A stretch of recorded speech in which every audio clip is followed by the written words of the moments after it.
Santa. Nasaan si Daddy Ninja? Sa Pasko. Anong oras na? Naghihintay na lang kami ng oras. Minuto. Para uwian na. Ayun, walang pasok. Walang trabaho dito. May pasok. Train, wala. Sa amin mga rigger, walang trabaho. Kasi malakas yung hangin. Bawal yan. Saka naghihintay lang kami ng oras. Aalis yung bus. Kasi dito, ang oras ngayon dito 4:23, 4:45. Aalis na yung bus.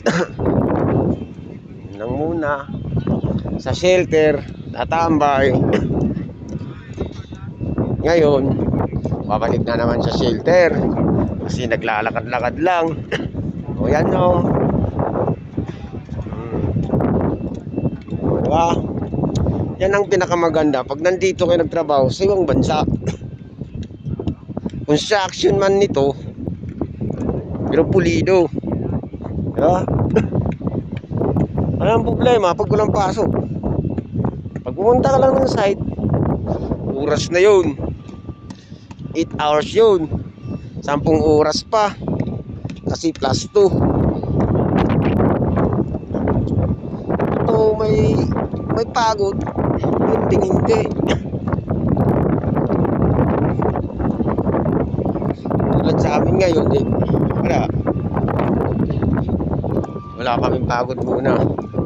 Tsaka malapit na kaming aalis. Uwi rin. Hindi kasi uwi na tayo ngayon. 4:45. Oh, 4:23 na. Sige na. Kasi aalis na rin kami. Mamaya pag 30 yan. Uwi kami. Saludo ako sa inyo. Bibi, ingat ka.